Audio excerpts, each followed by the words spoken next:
சிறியொரு விளம்பர இடைவெளி தொடர்ந்து நிகழ்ச்சியில் இணைந்திருக்கிறோம். அடுத்ததாக நிகழ்ச்சியில் யாழ்குடா நாட்டிலிருந்து வெளிவரக்கூடிய 4 பத்திரிகைகளின் செய்திகளின் மேற்பார்வையோடு இணைந்திருக்கலாம். முதலில் ஈழநாடு மற்றும் வலம்புரி பத்திரிகைகளின் செய்திகளை பார்க்கலாம். ஈழநாட்டு பத்திரிகையின் பிரதான செய்தியாக அரசினால் தூசு தட்டப்படும் சொத்து குவிப்பு வழக்குகள், முன்னாள் அமைச்சர் சிலர் கைதாகுவர். கடந்த அரசாங்கங்களின் காலத்தில் நடைபெற்ற மோசடி, சட்டவிரோத சொத்து குவிப்பு விடயங்களுடன் தொடர்புடைய சில வழக்குகள் தற்போதைக்கு தூசு தட்டப்பட்டுள்ளதாக தெரிய வருகிறது என்றவாறு இன்றைய ஈழநாட்டு பத்திரிகையின் பிரதான செய்தி காணப்படுகிறது. தொடர்ந்து வலம்புரி நாளிதழின் பிரதான செய்தியை பார்க்கலாம். வலம்புரி நாளுடைய பிரதான தலைப்பு செய்தியாக மஹிந்தவுக்கு எதிராக சட்ட நடவடிக்கை, பிரதி அமைச்சர் சுனில் வட்டகல. முன்னாள் ஜனாதிபதி மஹிந்த ராஜபக்சவுக்கு எதிராக சட்ட நடவடிக்கை மேற்கொள்ள அனுர தலைமையிலான அரசாங்கம் நடவடிக்கை எடுத்து வருகின்றது என பொதுமக்கள் பாதுகாப்பு பிரதி அமைச்சர் சுனில் வட்டகல தெரிவித்திருக்கிறார் என்றும் முன்னாள் ஜனாதிபதி மஹிந்த ராஜபக்சவுக்கு எதிரான தொடர்ச்சியான நடவடிக்கைகள் தொடர்பான அந்த செய்தி ஒன்று புலந்திருக்கிறது. அதே நேரம் புகைப்படம் தாங்கிய செய்தியாக மாவைக்கு நாமல் நேரில் அஞ்சலி என்று பொதுஜன பெரமுறவின் பாராளுமன்ற உறுப்பினர் நாமல் ராஜபக்ச அவர்கள் நேற்றைய தினம் மாவை அவர்களுடைய உடலுக்கு அஞ்சல் செலுத்தியிருக்கிறார் என்று அந்த புகைப்படம் தாங்கிய செய்தியோடும், எதிர்த்து அரசியலில் ஈடுபட்டாலும் சமாதான கரங்களை பற்றியவர், மாவைக்கான இரங்கல் செய்தியில் மஹிந்த என்று முன்னாள் ஜனாதிபதி மஹிந்த ராஜபக்ச மாவைக்கான இரங்கல் செய்தியை வெளியிட்டிருக்கிறார். எதிர் அரசியலில் ஈடுபட்டிருந்தாலும் சமாதானத்துக்கான கரங்களை நாங்கள் நீட்டிய போதும் மாவை சேனாதிராஜா சமாதானத்துக்கு ஒத்துழைப்பு வழங்கினார் என்று முன்னாள் ஜனாதிபதி மஹிந்த ராஜபக்ச தெரிவித்துள்ளார் என்று அந்த செய்தியும், கடந்த அரசு காலத்தில் நடைபெற்ற வழக்குகள் தூசு தட்டப்படுகின்றன, முன்னாள் அமைச்சர்கள் பலர் கைதாகலாம்.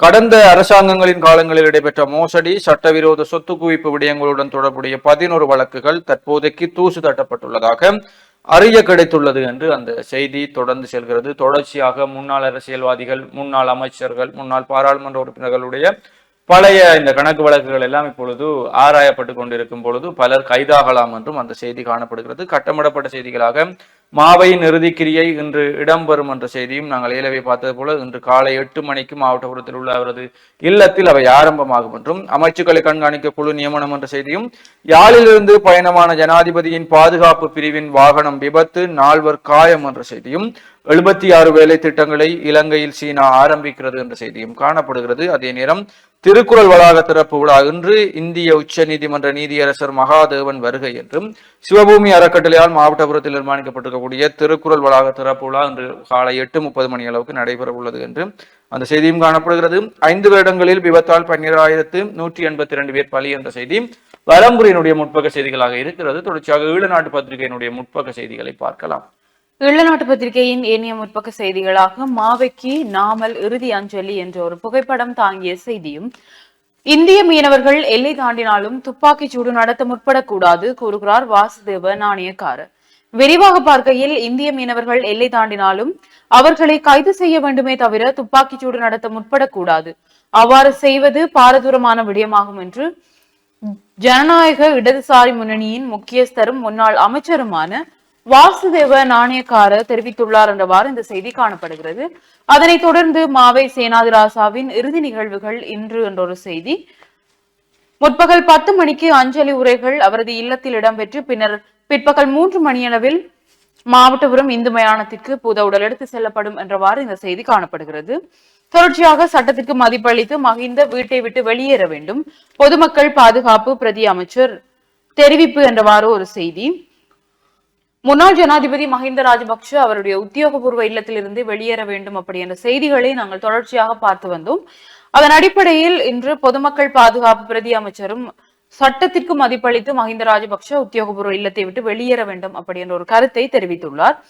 கட்டமிடப்பட்ட செய்தியாக 76 வேலை திட்டங்களை ஆரம்பிக்க உள்ளது சீனா என்ற ஜனாதிபதி அனுரகுமார அவர்களுடைய உறுதி ஒன்றும் இங்கே கட்டமிடப்பட்ட செய்தியாக பிரசுரிக்கப்பட்டுள்ளது. பல கட்சிகளுடன் கூட்டணி அமைப்பதற்கு பேச்சுக்கள், மொட்டு கட்சி தீவிர நகர்வு என்ற ஒரு செய்தியும், எங்கள் கடல் வளத்தை பாதுகாக்க விசேட வேலை திட்டம் விரைவில் அமைச்சர் சந்திரசேகர் தெரிவிப்பு என்றவாறும் செய்திகள் இங்கே பிரசுரிக்கப்பட்டுள்ளது. தொடர்ச்சியாக உள்பக்க செய்திகளாக, இடமாற்றம் செய்ய வைத்திய நிபுணர் யாழுக்கு மீள அழைக்கப்பட வேண்டும், ஜனாதிபதி முன் ஸ்ரீதரன் எம்பி கோரிக்கை. விசேட வைத்திய நிபுணர் ஒருவர் மாற்றீடு ஆளணி எதுவுமின்றி யாழ்ப்பாணம் போதனா மருத்துவமனையில் இருந்து விடுவிக்கப்பட்டமையால் சிகிச்சை பெற்று வந்த நோயாளர்களின் நிலை பெரும் கவலைக்குரியதாகவும் சவாலாகவும் மாறியுள்ளது. இவர்களுக்கான சிகிச்சைகளில் ஏற்படும் காலதாமதம் அச்சிகிச்சைகள் பலனின்றி கேள்விக்குறியாக்கும் என பாராளுமன்ற உறுப்பினர் சிவஞானம் ஸ்ரீதரன் தெரிவித்துள்ளார் என்றவாறு இந்த செய்தி காணப்படுகிறது. வடமராட்சி கிழக்கு கடற்கரையில் இறந்து கரையொதுங்கிய ஆமைகள் என்ற புகைப்படம் தாங்கிய செய்தி சுமார் ஒரு வாரத்துக்கு முன்னரும் இவ்வாறான ஒரு செய்திகளை பார்க்கக்கூடியதாக இருந்தது. இன்றும் இப்படி ஒரு செய்தி பிரசுரிக்கப்பட்டுள்ளது. இரட்டை கொலை வழக்கு ஒத்திவைப்பு. வவுனியா தோணிக்கல் பகுதியில் இடம்பெற்ற இரட்டை கொலை சம்பவம் தொடர்பில் கைது செய்யப்பட்டவர்களுக்கு விளக்கமறியலை நீடித்து வழக்கு விசாரணையை வவுனியா நீதிமன்றம் ஒத்திவைத்துள்ளது என்றவாறும் இந்த செய்தி காணப்படுகிறது. சுதந்திர தினத்தை முன்னிட்டு வவுனியாவில் வாகன பேரணி, வன்னி மக்கள் ஒன்றியம் அழைப்பு என்ற செய்திகளும், ஜனவரி மாதத்தில் மட்டும் விபத்துகளால் 156 பேர் பலி. ஜனவரி மாத 1ஆம் திகதி முதல் 29ஆம் திகதி வரை நாடளாவிய ரீதியில் 149 வாகன விபத்துகள் பதிவாகியுள்ளதுடன் 156 பேர் உயிரிழந்துள்ளதாகவும் கொழும்பு போக்குவரத்து பிரிவு பணிப்பாளர் சிரேஷ்ட போலீஸ் அத்தியோட்சகர் மனோஜ் ரணகல தெரிவித்தார் என்றவாறு இந்த செய்தி காணப்படுகிறது. சட்டவிரோத தொழிலில் கட்டைக்காடு மீனவர்கள் என்ற ஒரு செய்தியும், கொள்கலன் நெரிசலை தீர்க்க 4 நாள் விசேட திட்டம் என்ற ஒரு செய்திகளும் இங்கே காணப்படுகிறது. நாட்டை பழைய பாதையில் அழைத்து செல்ல முடியாது, அமைச்சர் சந்திரசேகர் தெரிவிப்பு என்றவாறும், மலிவு விலையில் அரிசி வழங்கும் திட்டத்தை அரசு வகுக்க வேண்டும், எதிர்க்கட்சி தலைவர் சஜித் வலியுறுத்தி என்றவாறும் செய்திகள் காணப்படுகிறது. அதனைத் தொடர்ந்து பாலியல் தொல்லை கொடுத்த போலீஸ் நிலையத்தின் பொறுப்பதிகாரி கைது. பொலனறுவை மெதிகிரிய போலீஸ் நிலையத்தின் பொறுப்பதிகாரி கைது செய்யப்பட்டுள்ளார். பெண் போலீஸ் அதிகாரி ஒருவருக்கு பாலியல் தொல்லை கொடுத்த குற்றச்சாட்டின் பேரில் சம்பந்தப்பட்ட போலீஸ் நிலைய பொறுப்பதிகாரி கைது செய்யப்பட்டுள்ளார். நேற்றைய தினம்தான் போலீஸ் அதிகாரிகள் மக்களுடன் நல்ல உறவை பேண வேண்டும் அப்படின்ற ஒரு செய்தியை பார்த்திருந்தோம். இன்று அதைவிட சிறந்த ஒரு செய்தியை பிரசுரித்துள்ளார்கள். அதனைத் தொடர்ந்து எடை குறைந்த குழந்தை பிறப்பு வீதம் அதிகரிப்பு. 1 வயதை அடைய முன்பே வருடாந்தம் 2500 குழந்தைகள் உயிரிழக்கும் அவலம் என்றவாறும் உட்பக்க செய்திகள் காணப்படுகிறது. தொடர்ச்சியாக வலம்புரி நாளிதழின் உட்பக்க செய்தியின் பின்னர் உள்ள நாட்டு பத்திரிகையோடு இணைந்திருக்கலாம். வலம்புரி நாளிதழுடைய உட்பக்க செய்திகளுக்குள் ஏலவே பார்த்தது போல எடை குறைந்த பிள்ளைகளின் பிறப்பு வீதம் அதிகரிப்பு சமூக வைத்திய நிபுணர்கள் சங்கம் சுட்டிக்காட்டு.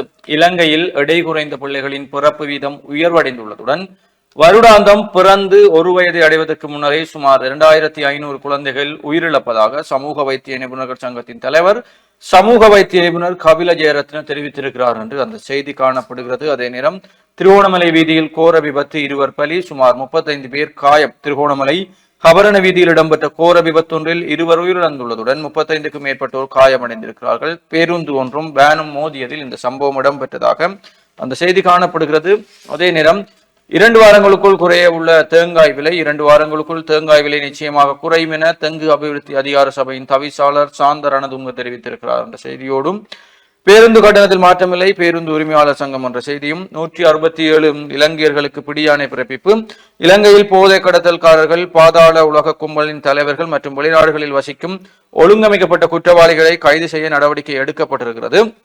சர்வதேச குற்றவியல் போலீசார் பிறப்பித்த சிவப்பு பிடியாணையின் கீழ் அவர்களை நாட்டிற்கு திருப்பி அழைத்து வர நடவடிக்கை எடுக்கப்பட்டுள்ளது. வெளிவிவகார அமைச்சின் உதவியுடன் அவர்களை கைது செய்வதற்கான ஏற்பாடுகள் மேற்கொள்ளப்பட்டு வருவதாக போலீஸ் தலைமையகத்தின் மூத்த அதிகாரி ஒருவர் தெரிவித்திருக்கிறார். வெளிநாடுகளில் உள்ள 167 இலங்கை குற்றவாளிகளுக்கு சர்வதேச போலீசாரால் சிவப்பு பிடியாணை பிறப்பிக்கப்பட்டுள்ளதாக தகவல் வெளியாகி இருக்கிறது. இந்த குற்றவாளிகள் தற்போது துபாய், இந்தியா, இத்தாலி, பிரான்ஸ் உள்ளிட்ட நாடுகளில் வசித்து வருவதாக போலீசாருக்கு தகவல் கிடைத்திருக்கிறது என்று அந்த செய்தி காணப்படுகிறது. தொடர்ச்சியாக வலம்புரியினுடைய விளையாட்டு செய்திகளுக்குள் குருந்தூர் அணியின் சீருடை அறிமுகம் என்ற செய்தியும், கோலாகலமாக ஆரம்பமாகியது முல்லை பிரீமியர் லீக் கிரிக்கெட் சுற்று போட்டி என்ற செய்தியும், எல்லாமே ஆட்டத்தின் ஒரு பகுதிதான், காயம் காரணமாக வெளியேறிய சிவம் துபே, இறக்கப்பட்ட ஹர்ஷித் ராணா, அதிருப்தி வெளியிட்ட யோஸ் பட்லர் என்று இங்கிலாந்து இந்திய அணிகளுக்கான T20 தொடர்பான அந்த செய்தியும், இன்றைக்கு வாரமலராக வலம்புரியினுடைய சங்குநாதம் புலந்திருக்கிறது. சங்குநாதத்தினுடைய தலைப்பாக மீண்டும் சீன பொறியில் சிக்கும் இலங்கை என்ற தலைப்பும், முடிவுகள் எட்டப்படாமல் முடிந்த அபிவிருத்தி குழு கூட்டம் என்ற அபிமன்யுடைய கட்டுரையோடு சங்குநாதம் புலந்திருக்கிறது. தொடர்ச்சியாக விருதுகளுக்கான விண்ணப்பம் கோரல், யாழ்ப்பாடி மலருக்கான ஆக்கங்கள் கோரல் என்று கலை சம்பந்தமான விடயங்களும், ஜனவரியில் மாத்திரம் 149 வாகன விபத்துக்கள், 156 உயிரிழப்புகள், போக்குவரத்து பிரிவு பணிப்பாளர் தகவல். ஜனவரி மாதம் 1ஆம் திகதி முதல் 29ஆம் திகதி வரை நாடளாவிய ரீதியில் 149 வாகன விபத்துக்கள் பதிவாகியுள்ளதுடன் 156 பேர் உயிரிழந்துள்ளதாக கொழும்பு போக்குவரத்து பிரிவு பணிப்பாளர் சிரேஷ்ட போலீஸ் அத்தியட்சர் மனோஜ் ரணகல தெரிவித்திருக்கிறார் என்று அந்த செய்தி காணப்படுகிறது. அதே நேரம் ஆலடி மாநாடு வலம்புரியினுடைய சங்குநாதத்திலே புலந்திருக்கிறது. பெரும்பாலான அரசு அலுவலகங்களில் செருப்படி வித்தை தான் நடக்குது என்று அந்த ஆலடி மாநாட்டு கட்டுரை இங்கே புலந்திருக்கிறது. தொடர்ச்சியாக சங்குநாதத்திலே இன்றைக்கு பல ஆக்கங்கள், கட்டுரைகள், கவிதைகள் என்பன பிரசுரிக்கப்பட்டிருக்கிறது. தொடர்ச்சியாக உள்நாட்டு செய்திகளுக்குள் மாவை சேனாதிராஜாவிற்கு முல்லை நகரில் அஞ்சலி என்ற புகைப்படம் தாங்கிய செய்தியும், சுதந்திர தினத்தன்று எதிர்ப்பு போராட்டம், வலிந்து காணாமலாக்கப்பட்டோரின் உறவுகள் அழைப்பு, எமது பிள்ளைகள் தொடர்பில் நீண்ட காலமாக போராடி வருகிறோம். போராட்டம் தொடர்ந்து கொண்டிருக்கும் நிலையில் தீர்வினை தருவதற்கு அரசு தயாராக இல்லை. எனவே எதிர்வரும் சுதந்திர தினத்தில் போராட்டம் ஒன்றை முன்னெடுக்க உள்ளோம் என்று தெரிவிக்கிறார்கள். வெளிநாட்டு செய்திகளுக்குள் கொங்கோவில் கடும் மோதல், இதுவரை 700 பேர் உயிரிழப்பு. அமெரிக்காவில் வீடுகள் மீது விழுந்த விமானம் தீப்பற்றி எரிந்தது வீடுகள் என்ற செய்தியும், காற்று மாசுபாட்டை குறைக்க புதிய திட்டம் அமுலுக்கு, இஸ்ரேலில் புதுப்பிக்கத்தக்க ஆற்றலுக்கு முக்கியத்துவம் கொடுப்பதற்கும் அதற்கான பணிகள் நடந்து வருகின்றன. இதனால் கார்பன் வெளியீடு குறைவதுடன் காற்று மாசுபாடும் குறையும் என்று அந்த செய்தி தொடர்ந்து செல்கிறது. தொடர்ச்சியாக ஈழநாடு பத்திரிகையினுடைய உள்நாட்டு செய்திகளை பார்க்கலாம். ஈழநாட்டு பத்திரிகையின் உள்நாட்டு செய்திகளுக்குள் நாட்டை உலுக்கிய ஆசிரியை கொலை, தாயும் சகோதரனும் கைது. கொழும்பு கம்புருப்பிட்டிய போலீஸ் பிரிவில் உள்ள வீடொன்றில் நேற்று முன்தினம் அதிகாலை பெண்ணொருவர் கொலை செய்யப்பட்ட சம்பவம் தொடர்பில் உயிரிழந்த பெண்ணின் தாயை போலீசார் கைது செய்துள்ளனர். இதன்படி இந்த கொலை தொடர்பாக 2 சந்தேக நபர்கள் கைது செய்யப்பட்டுள்ள நிலையில் அவரது மூத்த சகோதரர் நேற்று முன்தினம் கைது செய்யப்பட்டார். குடும்ப தகராறு காரணமாக ஏற்பட்ட வாக்குவாதத்தில் இந்த கொலை இடம்பெற்றிருக்கலாம் என்று போலீசார் சந்தேகிக்கின்றனர் என்றவாறு இந்த செய்தி காணப்படுகிறது. தொடர்ச்சியான செய்திகளாக கப்பல் துறை தடாகத்தில் தவறி விழுந்தவர் மரணம். கொழும்பு துறைமுக வளாகத்தில் உள்ள கப்பல் துறையில் துணை ஒப்பந்த அடிப்படையில் பணிபுரிந்த ஒருவர் கப்பல் பழுது பார்க்கும் பணிக்காக பயன்படுத்தப்படும் தடாகத்தில் விழுந்து உயிரிழந்துள்ளார் என்றவாறு ஒரு துயரகரமான செய்தி. கடலில் மூழ்கி காணாமல் போன இளைஞனின் சடலம் நேற்று மீட்பு. திருகோணமலை கடற்கரையில் நீராடி கொண்டிருந்த போது நீரில் மூழ்கி காணாமல் போன இளைஞனின் சடலம் நேற்று காலை மீட்கப்பட்டுள்ளது என்றவாறு இந்த செய்தி காணப்படுகிறது. நேற்று கோர விபத்தில் சிக்கியது ஜனாதிபதி பாதுகாப்பு டிஃபெண்டர், 4 காயம், 2 நிலை கவலைக்கிடம் என்றவாறும் செய்திகள் இங்கே காணப்படுகிறது.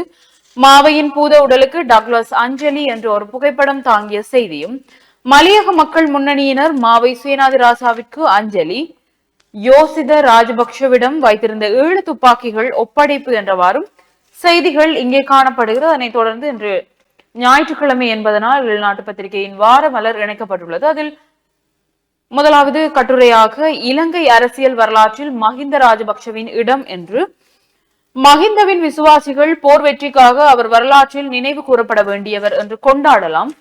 மீண்டும் இனவாதத்தை தூண்டுவதற்கு சந்தர்ப்பங்களுக்காக காத்திருக்கும் தேசியவாத சக்திகளின் நம்பிக்கை உரியவராகவும் அவர் விளங்கக்கூடும்.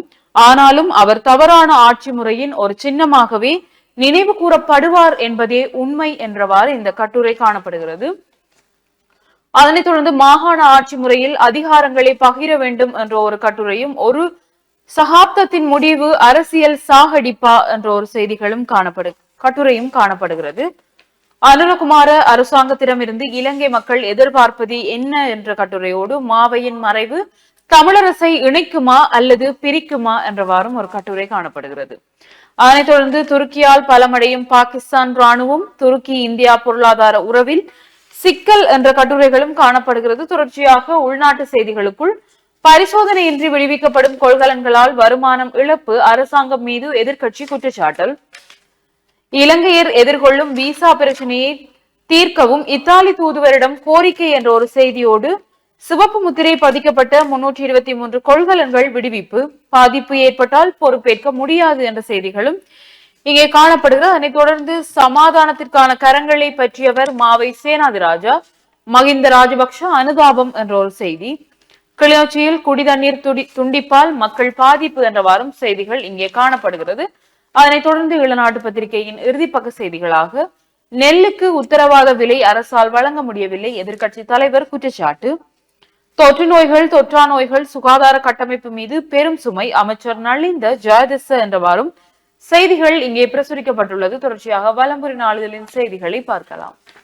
வலம்புரி நாளிதனுடைய இன்றைய ஆசிரியர் தலையங்கமாக ஜனாதிபதியின் கேள்விக்கு வடக்கின் பதில் என்ன என்று ஆசிரியர் தலையங்கம் காணப்படுகிறது. யாழ்ப்பாண மாவட்ட ஒருங்கிணைப்பு குழு கூட்டம் நேற்று முன்தினம் 31 யாழ்ப்பாண மாவட்ட செயலகத்தில் இடம்பெற்றது. இக்கூட்டத்தில் ஜனாதிபதி அனுரகுமார திசாநாயக்க பங்கேற்றிருந்தார் என்று கூட்டத்தில் ஜனாதிபதியினுடைய கேள்விகளுக்கு என்ன பதில் வடக்கிலே இருக்கிறது என்று அந்த ஆசிரியர் தலையங்கம் தொடர்ந்து செல்கிறது. தொடர்ச்சியாக மக்களால் கட்டியெழுப்பப்பட்ட தேசிய மக்கள் சக்தி அரசை வீழ்த்தும் நோக்கில் ஒன்றிணையும் எதிர்க்கட்சிகள், மக்கள் துணையுடன் வெல்வோம் என்கிறார் பிமல் ரத்நாயக் என்ற செய்தியும், ஜனாதிபதி அனுரவின் இரட்டை நிலைப்பாடு, முன்னாள் ஜனாதிபதி ரணில் என்ற கருத்தும், கிளிநொச்சி போலீஸ் நிலையம் முன்பாக வாகன விபத்து 2 காயம், மெதிகிரிய போலீஸ் நிலைய பொறுப்பதிகாரி கைது என்ற செய்தியும் வெளியாகியது. மொரட்டுவ பலநோக்கு கூட்டுறவு சங்க தேர்தல் முடிவுகள், ஐக்கிய மக்கள் சக்தி உள்ளே, தேசிய மக்கள் சக்தி வெளியே. மொரட்டுவ பலநோக்கு கூட்டுறவு சங்க தேர்தல் முடிவுகள் வெளியாகி இருக்கின்றன. இரகசிய வாக்கெடுப்பு முறைமையில் இடம்பெற்ற குறித்த தேர்தலில் ஆளும் கட்சியான தேசிய மக்கள் சக்தி 46 வாக்குகளை மாத்திரம் பெற்றிருக்கிறது. அதனை எதிர்த்து போட்டியிட்டிருந்த ஐக்கிய மக்கள் சக்தி 51 வாக்குகளை பெற்று வெற்றியிட்டிருக்கிறார்கள் என்று அந்த செய்தி தொடர்ந்து செல்கிறது. குஷ் போதைப் பொருளுடன் 2 அதிரடி கைது என்ற செய்தியும் காணப்படுகிறது. இதுதான் வலம்புரி நாளிதழுடைய இன்றைய செய்தியாக இருக்கிறது. தொடர்ச்சியாக உதயன் மற்றும் தினக்குரல் நாளிதழோடு இணைந்திருப்போம். உதயன் பத்திரிகையின் பிரதான செய்தியாக அரசாங்கத்திற்கு எதிராக எதிர்க்கட்சிகள் சூழ்ச்சி, அமைச்சர் விமல் ரத்நாயக்க தெரிவிப்பு. மக்களின் அரசாங்கம் உருவாக்கப்பட்டுள்ள நிலையில் எதிரிகள் ஓரணியில் இணைந்துள்ளனர். எனவே எதிரிகளிடம் இருந்து அரசாங்கத்தை பாதுகாக்க வேண்டும் என்று அமைச்சர் விமல் ரத்நாயக்க தெரிவித்துள்ளார் என்றவாறு உதயன் பத்திரிகையின் பிரதான செய்தி காணப்படுகிறது. தொடர்ச்சியாக தினக்குரல் நாளிதழின் பிரதான செய்தியோடு இணைந்திருக்கலாம்.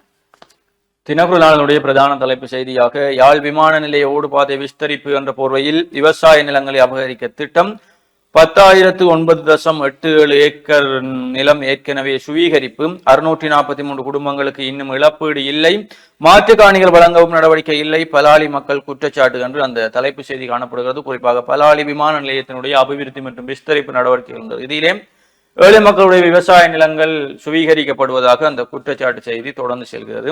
தொடர்ச்சியாக கட்டமிடப்பட்ட செய்தியாக அனுரவை கட்டியணைத்த மக்கள் நல்லிணக்கத்திற்கு சிறந்த தொடக்கம், ஹர்தினால் மல்கம் ரஞ்சித் பூரிப்பு என்ற செய்தியும், யாழ் மாவட்டத்தில் மட்டும் 3575.81 ஏக்கர் நிலம் பாதுகாப்பு தரப்பிடம் என்று கட்டமிடப்பட்ட செய்தியும், விபத்தில் சிக்கிய அனுரவின் பாதுகாப்பு பிரிவு 4 பேர் படுகாயம், 2 நிலைமை கவலைக்கிடம் என்ற செய்தியும், பொது போக்குவரத்து துறையை நவீனமயப்படுத்துவதற்கு திட்டம், 1000 பேருந்துகள் இறக்குமதி என்ற கட்டமிடப்பட்ட செய்தியும் காணப்படுகிறது. அதே போல ஏலவை பார்த்தது போல சுதந்திர தின நாளில் எதிர்ப்பு போராட்டம், காணாமலாக்கப்பட்டோரின் உறவுகள் அழைப்பு என்ற செய்திகள் தினக்குரல் நாளினுடைய முற்பக்க செய்திகளாக இருக்கிறது. தொடர்ச்சியாக உதயன் நாளிலோடு முற்பக்க செய்திகளோடு இணைந்திருப்போம். உதயன் நாளிதழின் ஏனைய முற்பக்க செய்திகளாக நாங்கள் ஏலவே பார்த்த செய்திதான் மாவைக்கு நாமல் நேரில் அஞ்சலி என்ற ஒரு புகைப்படம் தாங்கிய செய்தியும், அண்ணன் மாவையின் மறைவு நிகர் செய்ய முடியாத இழப்பே, முன்னாள் எம்பி சரவணபவன் இரங்கல் என்ற ஒரு செய்தியும் காணப்படுகிறது. அதனைத் தொடர்ந்து எடை குறைந்த சிசுக்கள் பிறப்பு வீதம் அதிகரிப்பு என்று எனவே நாங்கள் விரிவாக பார்த்த செய்தி, சுதந்திர தினம் எமக்கில்லை, காணாமலாக்கப்பட்டோரின் உறவுகள் திட்டவட்டம் என்ற செய்திகளும் இங்கே காணப்படுகிறது. கட்டமிடப்பட்ட செய்தியாக வைரஸ் தொற்று தீவிரம், கொத்தாக மடிந்த பன்றிகள், கிளிநொச்சியில் சோகம் என்று சுமார் 200க்கும் மேற்பட்ட பன்றிகள் கொத்தாக வைரஸ் தொற்றினால் இறந்துள்ள சம்பவம் கிளிநொச்சியில் இடம்பெற்றுள்ளதாக இந்த செய்தி காணப்படுகிறது. மஹிந்தவை ஓரம் கட்டுவது சமஷ்டியை வழங்குவதற்கே பொதுஜன பெரமுன கண்டுபிடிப்பு. சமஷ்டி அரசியல் அமைப்பை கொண்டு வருவதற்காக மஹிந்தவை அரசியல் ரீதியாக ஓரங்கட்டுவதற்கு நடவடிக்கைகள் முன்னெடுக்கப்பட்டு வருகின்றன என்று ஸ்ரீலங்கா பொதுஜன பெரமுனவினர் தெரிவித்துள்ளனர். இது தொடர்பில் மஹிந்த ராஜபக்சவின் பேச்சாளரான சட்டத்தரணி மனோஜ் ஹமகே தெரிவித்துள்ளார் என்றவாறு இந்த செய்தி காணப்படுகிறது. கடல் வளங்களை காப்பதில் எந்த விட்டுக் கொடுப்பும் இல்லை, அமைச்சர் சந்திரசேகரன் தெரிவிப்பு என்றவாறு உதயன் பத்திரிகையின் முற்பக்க செய்திகள் காணப்படுகிறது. உட்பக்க செய்திகளை பார்க்கலாம். பாதுகாப்பை முதன்மைப்படுத்தியே மக்கள் காணிகள் விடுவிக்கப்படும், யாழ்ப்பாணத்தில் அனுர தெரிவிப்பு.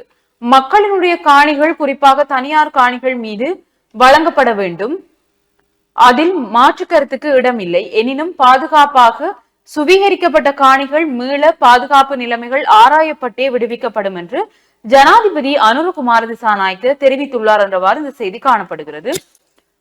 கட்டமிடப்பட்ட செய்தியாக ஆண்டுதோறும் 1000 குழந்தைகள் புற்றுநோயால் பாதிப்பு, உள்ளக போக்குவரத்து தீவகங்களில் சீரில்லை என்ற செய்திகளும், சோதனை சாவடிகளில் நீக்கமும் மணல் அகழ்வுகளை தூண்டுகிறது, போலீசார் தெரிவிப்பு என்றவாறு செய்திகள் இங்கே பிரசுரிக்கப்பட்டுள்ளது. 323 கொள்கலன்கள் பரிசோதனையின்றி விடுவிப்பு, பேருந்து போக்குவரத்தில் பிரயாணச் சீட்டு அவசியம், வடக்கு மாகாண போக்குவரத்து அதிகார சபை சுட்டிக்காட்டு என்றவாறு உட்பக்க செய்திகள் காணப்படுகிறது. தொடர்ச்சியாக தினக்குரல் நாளிதழின் உட்பக்க செய்திகளோடு இணைந்திருக்கலாம். தினக்குரல் நாளிதழுடைய உட்பக்க செய்திகளுக்குள் எதிர்க்கட்சிகளின் கூட்டு அச்சப்படுகிறதா அனுர அரசாங்கம் என்ற செய்தியும், கருப்பு சந்தை வியாபாரிகளுக்காகவா நெல்லுக்கு விலை நிர்ணயம் செய்ய அரசு தயங்குகிறது என்ற செய்தியும் காணப்படுகிறது. ஒரு காலத்தில் விவசாயிகளுக்காக முதலை கண்ணீர் வடித்த தேசிய மக்கள் சக்தி இன்று நெல்லுக்கு நிர்ணய விலையை கூட அறிவிக்க முடியாமல் திணறிக் கொண்டிருக்கிறது என கூறியுள்ள ஐக்கிய மக்கள் சக்தியின் நாடாளுமன்ற உறுப்பினர் நளின் பண்டாரு என்று இந்த நெல்லுக்கு தொடர்ச்சியாக அரசாங்கம் கட்டுப்பாட்டு விலையை நிர்ணயிக்காமல் இருப்பது கருப்பு சந்தை தனியார் வியாபார முதலாளிகளுக்கு ஆதரவு வழங்குவதற்காக என்று அந்த கேள்வியோடு அவருடைய ஆதங்கம் தொடர்ந்து செல்கிறது. தொடர்ச்சியாக ஜனாதிபதி மாளிகையிலிருந்து மகிந்தவை வெளியேற்ற சட்டம் இயற்றப்படுமாம் என்ற செய்தியும், போலீஸ் நிலையம் முன்பாக விபத்து, ஏற்கனவே பார்த்த போல கிளிநொச்சி போலீஸ் நிலையம் முன்பாக நேற்று முன்தினம் இரவு விபத்து ஒன்று ஏற்பட்டிருக்கிறது. அதே போல யாழில் 162 அரச பணியாளர்கள் வெற்றிடங்கள் காணப்படுகிறது. யாழ் மாவட்ட செயலாளர் மா பிரதீபன் யாழ் மாவட்ட செயலகம் மற்றும் 15 பிரதேச செயலகங்களில் 162 பணியாளர் வெற்றிடங்கள் காணப்படுவதாக யாழ் மாவட்ட பதில் அரசாங்க அதிபர் மா பிரதீபன் கூறியிருக்கிறார். கடந்த வெள்ளிக்கிழமை யாழ் மாவட்ட செயலகத்தில் இடம்பெற்ற அபிவிருத்தி குழு கூட்டத்திலேயே அவர் மேற்கண்டவாறு தெரிவித்திருக்கிறார்.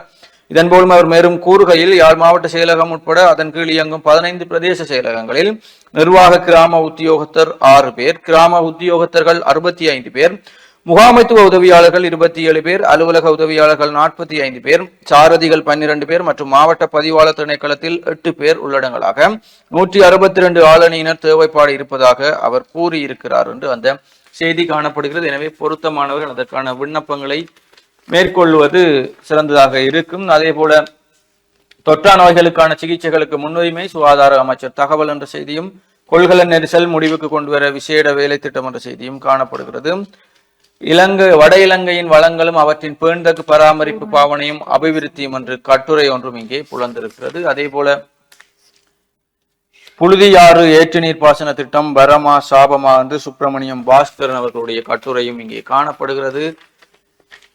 அனூர் அரசிடமிருந்து மக்கள் எதிர்பார்ப்பது என்ன, ஜி ராமகிருஷ்ணன் அவர்களுடைய கட்டுரையும் பாரமலர் என்றபடினால் இன்றைக்கு கட்டுரைகள் இங்கே பிரசுரிக்கப்பட்டிருக்கு. அதே போல சிவபூமியின் வெள்ளி விழா பரிசாக உதயமாகும் யாழ்ப்பாணம் சிவபூமி திருக்குறள் வளாகம் சிறப்பு மலர் 2/2/2025 என்று இன்றைக்கு சிவபூமி திருக்குறள் வளாகத்தினுடைய திறப்பு விழா தொடர்பான செய்தியும் காணப்படுகிறது. அதே போல கந்தையா அருந்தவபாலன் அவர்களுடைய அர்ச்சுனாவின் அரசியலும் அதை விரும்பும் ரசிகர்களும் என்ற கட்டுரை, தமிழ் திரைப்படம் ஒன்றில் தன்னை ஊரில் ரவுடியாக பில்டப் பண்ணும் நோக்கில் நகைச்சுவை நடிகர் வடிவேலு, நானும் ரவுடிதான், என்னையும் கைது செய்து காவல் நிலையத்துக்கு கொண்டு போங்கள் என்று கெஞ்சுவதையும் சிலர் பார்த்திருப்பீர்கள்.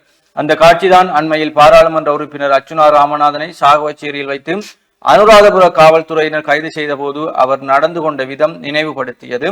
காவல்துறையினர் அவரை கைவிலங்கின்றி அழைத்து செல்ல முற்பட்ட போது அர்ச்சுனா தனக்கு விலங்கிட்டு கூட்டி செல்லுங்கள் என்று தானே வலிந்து கேட்டு விலங்கு கையில் மாட்டப்படுவதை பார்த்தோம். அர்ச்சுனாவின் அரசியலை விளங்கிக் கொள்ள இது ஒன்றே போதும். வடிவேலுவின் நடிப்பை ரசிகர்கள் எவ்வாறு கைதட்டி ரசித்தார்களோ அதே போல அர்ச்சுனாவின் இதுபோன்ற நடிப்புகளை ரசிப்பதற்கென்றும் நம் மத்தியில் ஒரு ரசிகர் வட்டம் இருக்கவே செய்கிறது. அவர்களில் பெரும்பாலானவர்களே அவரது ஆதரவாளர்களாகவும் இருந்து வருகின்றனர். ஆனால் அர்ச்சுனாவின் இது போன்ற நடிப்புகளுக்கான அவரது உள்நோக்கத்தை புரிந்து கொள்ளும் மனநிலையில் அதே வட்டத்தினர் இல்லாமல் இருப்பதே அர்ச்சுனாவுக்கான பலமாக இருக்கிறது என்று கந்தையா அருந்தவபாலனுடைய அர்ச்சுனாவின் அரசியலும் அதை விரும்பும் ரசிகர்களும் என்ற கட்டுரை இங்கே தொடர்ந்து செல்கிறது. தொடர்ச்சியாக உதயன் பத்திரிகையினுடைய செய்திகளுக்கு பிறகு இணைந்திருக்கலாம். உதயன் பத்திரிகையின் உள்நாட்டு செய்திகளுக்குள் நெல் அழிவுகளுக்கு இழப்பீடு வழங்குங்கள் என்ற ஒரு செய்தியும், கட்டமிடப்பட்ட செய்திகளாக தமிழர் உரிமைக்காக பயணித்தவர் மாவை சமத்துவ கட்சி இரங்கல், சுன்னாகம் தாளையடி பூரணி புஷ்கலை சமேத ஸ்ரீ அரிகரபுத்திர ஐயனார் தேவஸ்தான மகா கும்பாபிஷேக பெருந்திரளான பக்தர்கள் புடைசூழ நேற்று முன்தினம் வெள்ளிக்கிழமை நடைபெற்றது என்ற ஒரு புகைப்படம் தாங்கிய செய்தியும் சமூக வலைதளங்களில் அதிகம் பரவப்பட்ட ஒரு செய்தியாகவும் இந்த செய்தி காணப்பட்டது. வடக்கின் கிராமிய வீதிகள் புனரமைப்பதற்காக பாதீட்டில் ரூபாய் 500 மில்லியன் என்ற ஒரு செய்தியோடு கட்டமிடப்பட்ட செய்திகளாக வினைதிறன் சேவைக்கு வெற்றிடங்களை நிரப்புங்கள், பாலியாறு திட்டத்தை நடைமுறைப்படுத்துக என்றவாறும் செய்திகள் இங்கே காணப்படுகிறது. அதனைத் தொடர்ந்து வார நாளிதழான சஞ்சீவி நாளிதழும் இங்கே இணைக்கப்பட்டுள்ளது. அதில் நிலவை மறைத்த மின்மினிகள் என்று மாவை சேனாதிராஜா சிறை மீண்ட போது என்ற ஒரு புகைப்படம் தாங்கிய செய்தி ஒன்று இங்கே காணப்படுகிறது. அதனைத் தொடர்ந்து சேனாதி மிதவாத அரசியலின் பெருந்தேகி என்ற ஒரு செய்தியும் என்ற ஒரு கட்டுரை பகுதியும், நினைவுகளில் தமிழறிஞர் ஒரு இசைக்கலைஞனின் நினைவை மீட்கும் அரங்கேற்றம் என்ற ஒரு கட்டுரைகளும் இங்கே பிரசுரிக்கப்பட்டுள்ளது. அதனைத் தொடர்ந்து எப்பவோ முடிந்த காரியம் என்று இளங்கோ ஏரம்பமூர்த்தி அவர்களுடைய கட்டுரைகளும் இங்கே பிரசுரிக்கப்பட்டுள்ளது. அதனைத் தொடர்ந்து உள்நாட்டு செய்திகளாக பிப்ரவரி 15 முதல் உத்திரதேவி, எதிர்வரும் 15ஆம் தேதி முதல் யாழ்ப்பாணத்திற்கும் கொழும்புக்கும் இடையிலான உத்திரதேவி ரயில் சேவை ஆரம்பிக்கப்படும் என போக்குவரத்து துறை அமைச்சர் பிமல் ரத்நாயக்க தெரிவித்துள்ளார் என்றவாறு இந்த செய்தி காணப்படுகிறது. யாழ் போதனாவில் 700 வெற்றிடங்கள், யாழ்ப்பாணம் போதனா மருத்துவமனையில் மேலும் 700 வெற்றிடங்கள் நிரப்பப்பட வேண்டும் என யாழ் மாவட்ட ஒருங்கிணைப்பு குழு கூட்டத்தில் சுட்டிக்காட்டப்பட்டது. தற்போது 72 மருத்துவ நிபுணர்கள் பணியாற்றுகின்ற நிலையில் மேலதிகமாக 30 பேரும், சுகாதார உதவியாளர்களாக 525 பேர் பணியாற்றுகின்ற நிலைமையில் மேலும் 300 பேரும், மருத்துவ அதிகாரிகள் 325 பேர் பணியாற்றுகின்ற நிலையில் மேலும் 70 பேரும், 732 தாதியர்கள் பணியாற்றுகின்ற நிலையில் மேலும் 300 பேரும் தாதிகளும் அதிகரிக்கப்பட வேண்டும் என சுட்டிக்காட்டப்பட்டது என்றவாறு இந்த செய்தி காணப்படுகிறது. அதனைத் தொடர்ந்து சங்க பண்பாட் கவிஞர்களின் பார்வையில் தமிழர் பண்பாடும் வாழ்வியலும் என்ற ஒரு கட்டுரை இங்கே காணப்படுகிறது. AIA ஸ்ரீலங்காவின் பணிப்பாளர் சபைக்கு இந்திரஜித் அசேல விக்ரமசிங்க நியமனம் என்ற அவருடைய புகைப்படம் தாங்கிய செய்தி ஒன்று இங்கே பிரசுரிக்கப்பட்டுள்ளது. ஈழத்து நாடக பிதாமகன் குழந்தை சண்முகலிங்கத்திற்கு நினைவரங்கு நிகழ்வு இன்று என்ற ஒரு செய்தியும், வாழைப்பழம் விலை சரிவு, யாழ்குடா நாட்டில் வாழைப்பழத்தின் விலை சரிவடைந்துள்ளது. போதிய அளவு வாழைக்குலைகள் சந்தைக்கு கொண்டுவரப்படுவதால் அவற்றின் விலை குறைவடைந்துள்ளதாக செய்கையாளர்கள் தெரிவித்துள்ளனர். 1 கிலோ கதலி வாழைப்பழம் 50 ரூபாவாகவும் இதரை 80 ரூபாவாகவும் விற்பனை செய்யப்படுகின்றன என்றவாறு இந்த செய்திகள் காணப்படுகிறது.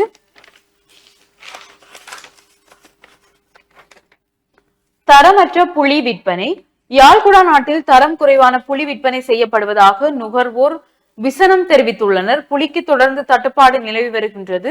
1 கிலோ புளி 2000 ரூபாய் வரையில் விற்பனை செய்யப்படுகின்ற நிலையில் புலிகளின் தரம் குறைவாக காணப்படுகிறதாக நுகர்வோர் தெரிவித்துள்ளதாக காணப்படுகிறது. இவைதான் உதயன் நாளிதழின் செய்திகள். தொடர்ச்சியாக தினக்குரல் நாளிதழின் செய்திகளை பார்க்கலாம். தினக்குரல் நாளிதழுடைய இன்றைய வார இதழிலே காணப்படுகின்ற கட்டுரையாக வடக்கு கடலில் வலுக்கும் முருகல், தமிழக மீனவர்கள் மீதான துப்பாக்கி சூடு என்று நெடுந்தீவு ஜெயபாலன் அவர்களுடைய கட்டுரை ஒன்று காணப்படுகிறது. அதே போல தமிழனின் தலைமையில் விண்ணை தொட்ட GSLV F-15 ராக்கெட்டில் சதமடித்த இஸ்ரோ என்ற செய்தியும் காணப்படுகிறது. அதே போல யார் இந்த சேனாதி அனுபவ பகிர்வு, அரியநேந்திரனுடைய அனுபவ பகிர்வு இங்கே கட்டுரையாக புலந்திருக்கிறது. மாவை சேனாதி ராஜா தம்பதிகளுக்கும் கவிஞர் காசி ஆனந்தன் தம்பதிகளுக்கும் ஒரே நாளில் மட்டக்களப்பு செல்வநாயகம் மண்டபத்தில் வரவேற்பு வைத்து விருந்தோம்பல் இடம்பெற்றது, எனக்கு இப்போதும் ஞாபகம் உண்டு என்று அந்த செய்தி தொடர்ந்து செல்கிறது. தினக்குரலுடைய ஆசிரியர் தலையங்கமாக இன்றைக்கு ஒரு முக்கியமான ஆசிரியர் தலையங்கம் தையிட்டி விகாரையும் கோடாலி காம்புகளும் என்று காணப்படுகிறது. யாழ்ப்பாணம் தையிட்டி காணி விவகாரம் தொடர்பில் ஜனாதிபதி கலந்து கொண்டிருந்த மாவட்ட அபிவிருத்தி குழு கூட்டத்தில் கஜேந்திரகுமார் பொன்னம்பலம் சுட்டிக்காட்டியிருக்கிறார்.